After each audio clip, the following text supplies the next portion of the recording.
اے بنی اسرائیل، میرے وہ احسان یاد کرو جو میں نے تم پر کیے، اور یہ کہ میں نے تم کو اہل عالم پر فضیلت بخشی، اور اس دن سے ڈرو جب کوئی شخص کسی شخص کے کچھ کام نہ آئے، اور نہ اس کا بدلہ قبول کیا جائے، اور نہ اس کو کسی کی سفارش کچھ فائدہ دے، اور نہ لوگوں کو کسی اور طرح کی مدد مل سکے۔ اور جب پروردگار نے چند باتوں میں ابراہیم کی آزمائش کی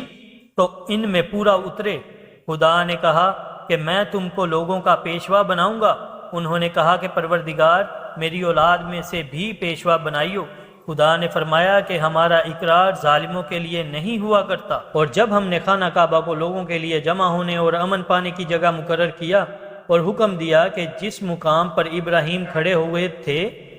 اس کو نماز کی جگہ بنا لو، اور ابراہیم اور اسماعیل کو کہا کہ طواف کرنے والوں اور اعتکاف کرنے والوں اور رکوع کرنے والوں اور سجدہ کرنے والوں کے لیے میرے گھر کو پاک صاف رکھا کرو۔ اور جب ابراہیم نے دعا کی کہ اے پروردگار، اس جگہ کو امن کا شہر بنا، اور اس کے رہنے والوں میں سے جو خدا پر اور روز آخرت پر ایمان لائیں ان کے کھانے کو میوے عطا کر، تو خدا نے فرمایا کہ جو کافر ہوگا میں اس کو بھی کسی قدر متمتع کروں گا، مگر پھر اس کو عذاب دوزخ کے بھگتنے کے لیے ناچار کر دوں گا، اور وہ بری جگہ ہے۔ اور جب ابراہیم اور اسماعیل بیت اللہ کی بنیادیں اونچی کر رہے تھے تو دعا کیے جاتے تھے کہ اے پروردگار، ہم سے یہ خدمت قبول فرما،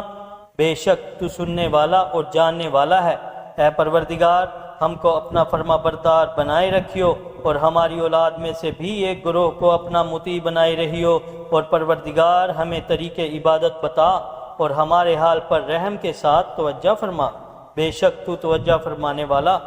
مہربان ہے۔ اے پروردگار، ان لوگوں میں انہی میں سے ایک پیغمبر مابعوث کیجیو جو ان کو تیری آیتیں پڑھ پڑھ کر سنایا کرے، اور کتاب اور دانائی سکھایا کرے، اور ان کے دلوں کو پاک صاف کیا کرے، بے شک تو غالب اور صاحب حکمت ہے۔